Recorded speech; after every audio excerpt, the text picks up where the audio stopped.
আপনাদের পাশেই তো এমপি সাহেব একজন আছে, জুনায়েদ আহমদ পলক। আমি তো প্রায় যাই সেই সিংড়া। তিনি বলল, হুজুর, যে বিবাহ করার পরেই তো আমার সফলতা আমাকে হাতছানি দিয়েছে। এই সমাজে জেনারেল লাইনেও যদি বলেন, যত মানুষ সফলতা অর্জন করেছে ম্যাক্সিমাম বিবাহের পরে, ঠিক না বেঠি?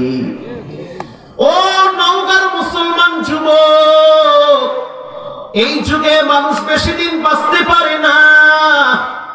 অল্প বয়সে নায়ক মান্না চলে গেল, কিচ্ছু নিতে পারে নাই।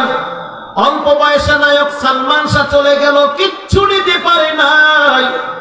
অল্প বয়সে কয়েকজন খেলোয়াড় ব্লাড ক্যান্সারে আক্রান্ত হয়ে হসপিটালে পড়ে আছে, কিচ্ছু নাই।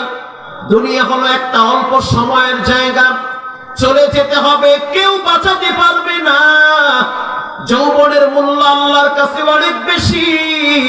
নাপাক রাস্তায় যৌবনকে নষ্ট করা যাবে না। যৌবনকে বহিদ পন্থায় বিবাহ করে এনজয় করতে হবে। কথা ঠিক না ব্যাঠি? মুরব্বী যারা আছেন সন্তানদেরকে বিয়ে দেন, বিয়ে দিলে খাইবি কি? তো এখন খাই কি?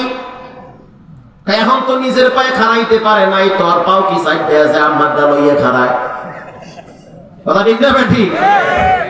মুরব্বীরা খবরদার, আপনার ছেলে তো মনে করছেন লেদা, আমার বলার লেদা কিউ লেদা 13টা মাইয়ের ঘুরায়।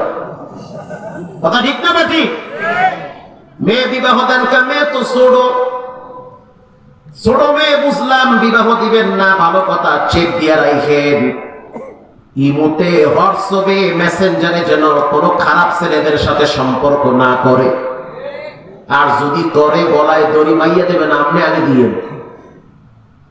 এজন্য সাবধান, ছেলে মেয়ে বড় হয়ে গেলে বিবাহের রাস্তা পরিষ্কার করে দাও বলেছেন কে?